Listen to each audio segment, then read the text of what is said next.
Welcome to the Nonprofit Network Show. I have something to say. I'm Gabriel Buelna here in lovely Los Angeles, California, where it's hot Los Angeles and the rest of the world.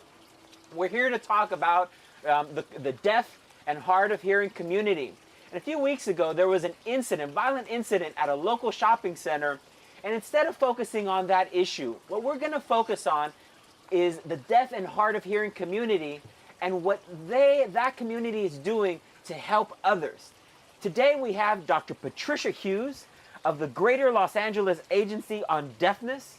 Dr. Hughes, welcome. Thank you.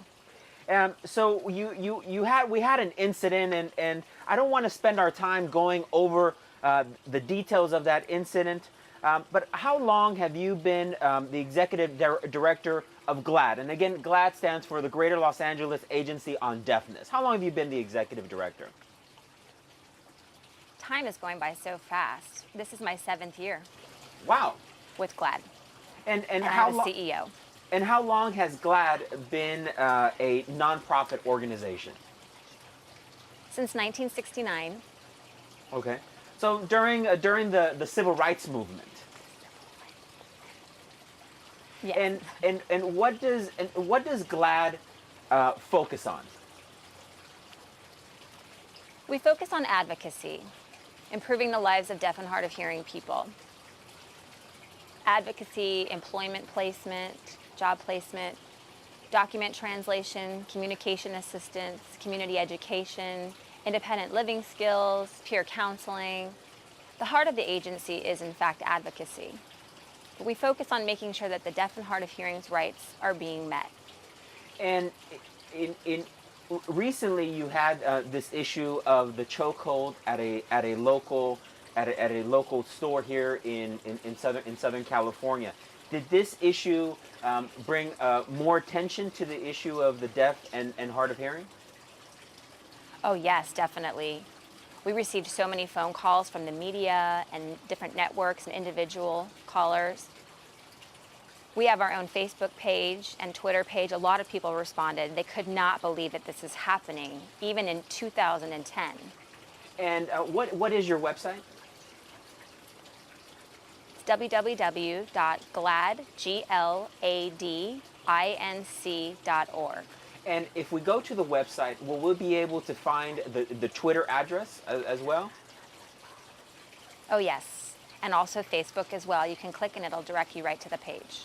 So you're focused on Southern California, because I want to make sure that as we touch on the issue of what happened with the chokehold and the young man, and our viewers can go on YouTube and look at the incident. We're not going to replay it here. What was the response from the deaf and hard of hearing community about what occurred? The majority of the deaf community were absolutely horrified and angered by what happened. It was definitely not necessary to keep the person in a chokehold. There are different ways of receiving a deaf or hard of hearing person's attention. The few negatives are not too bad. They were asking for it. So a lot of them were saying that. But the main focus is the excessive force that was used and how they can treat deaf and hard of hearing people and getting their attention and not using excessive force. Now, those of us who are not that familiar with the deaf and hard of hearing community, is the correct terminology deaf and hard of hearing? Yes. Can you give us some terminology that has evolved out over the years, just so the audience kind of knows, it's sort of to be respectful of the community, what is not used anymore? A long, long time ago, before our time, people used to call people deaf and dumb or deaf mute. And then it evolved to deaf mute. And then the evolution was deaf and hard of hearing. Again, hearing impaired. So now the terms that are used are deaf and hard of hearing, because the deaf community are not impaired individuals. It's just the ear. We just can't hear. We're focusing on being deaf and hard of hearing. So that's the appropriate terminology. Can you quickly educate us as what are the types of hearing loss that exist? Oh, it's a wide range from mild hearing loss to profound hearing loss. Depending on the hearing loss, it doesn't make a difference in the person. You can have two people who have 65 decibel loss, and one can use a telephone and another one can't use the telephone. So really you cannot compare the hearing loss. It depends on the individual and how well they can understand the sound of the words and the frequencies that is being used. So there's a wide range of complicated spectrum. You can't necessarily put someone into a category of 65 decibel loss. There might be other people who have different needs. How large is the deaf and hard of hearing community? In Los Angeles, or in the United States, or internationally? Let's go locally and nationally also. We tend to use the rule 10 to 12% of the population in Los Angeles that have hearing loss. So from mild all the way up through profound. So we follow the city's population, and then it's 10%. So again, the country, for round numbers, 350 million. So let's say at least 35 million Americans are deaf and hard of hearing. Yes. Is it an experience that is lonely for some? And I might be asking the wrong question, but not many people know about the deaf and hard of hearing community and the challenges. But if I couldn't hear people, is there a sense of loneliness and that comes from not being able to hear? People who lose their hearing at a later age might feel more isolated because they're used to hearing music and they're used to hearing the noise on the street and the environmental sounds. And then if they become deaf, they might be more isolated. Compared to people who are born deaf, like myself, I don't know what I'm missing. I'm deaf. I've come from a deaf family, so we all use sign language with each other, and it's a very small percentage that do have deaf family members. So for people who are deaf out in the street, a lot of times they get used to it. They've been deaf ever since birth. But a lot of them do have social isolation. Say in school, for example, in mainstream programs, there are a few deaf and hard of hearing students in different schools. They're not part of the critical mass. So they're not part of the deaf students that socialize with each other. So a lot of times they are lonely, but there are events that they go to and they can go and socialize with other deaf and hard of hearing students. Now that the video phones are available, there's a lot less isolation as well. You know, in going over with a lot of disabilities, let's say even blind, you can see it. Someone's in a wheelchair, you can see it. But if you're deaf, you can't see it.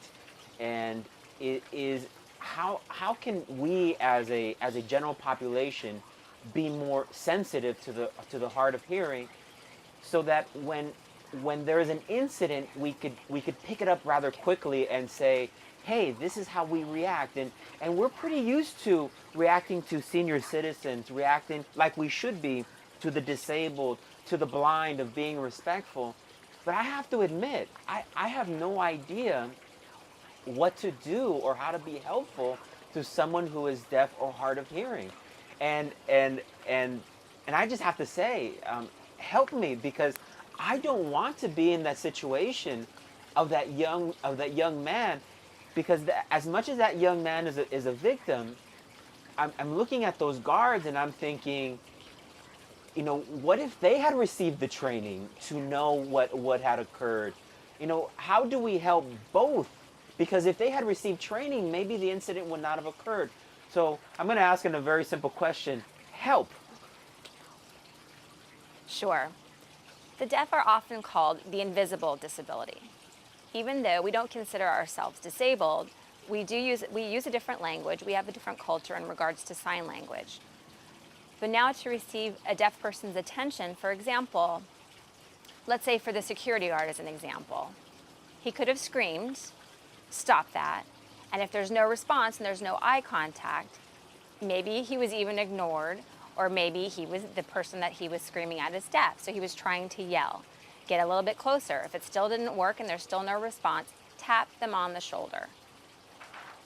In the hearing culture, it's not really appropriate to touch people. But for the deaf and hard of hearing community, we're used to. That's how we get each other's attention. And the security guard could have reached around and shown his badge. And the deaf person has a choice to stop and deal with the situation with the security guard or run, same as any other person, hearing person or deaf. So the best way to get attention is first to tap, maybe some light alert system to turn on and off the light. My children get my attention through lights. They tap me on the shoulder or they turn on and off on the lights. They don't scream because I'm completely deaf. So the best way to get people's attention, often people scream, hey, and if there's no response, hey again, and then maybe possibly assume that the person is deaf or hard of hearing. Same with senior citizens or people who lose their hearing later in life due to the aging process. We call them they're hard of hearing. So maybe just right back and forth. Screaming back into their ear is not going to help them hear better. So sometimes the hearing person will come up and start screaming and enunciating their words, and I can't hear. So written form is easier and less misunderstanding. Reading lips is one of the most famous myths. A lot of people are skilled at reading lips, but it depends on what the person is saying. There's a lot of misunderstandings. I personally prefer writing. I don't want to have any misunderstandings. Now, Dr. Hughes, we have 60 seconds left. What are your next steps to making sure, as an advocate for the deaf and hard of hearing community, to make sure that that we learn from this issue, and that the issue of this young man that was of the chokehold, that it doesn't go away? How will you advocate to improve the lives of the deaf and hard of hearing in these final few seconds? We provide training, deaf sensitivity trainings, on how to deal with communication with deaf and hard of hearing community. We have trainings available. We always have the availability, so the companies or organizations can contact us, and we will provide deaf sensitivity trainings to the schools, to nursing homes, to corporations, hospitals. We do have the training available. Okay. In these final few seconds, the nonprofit network, and I have something to say, urges elected officials, urges leadership to say to the deaf and hard of hearing community, you matter, you are important, and we want to make sure that this issue is just not lost, and that the issue of the young man that was in the chokehold is just not another incident. Thank you very much for joining us, and visit again the nonprofit network at thenonprofitnetwork.org. You can post all of your job postings for free and watch all of our videos on the website. Thank you very much, everyone, and have a wonderful day.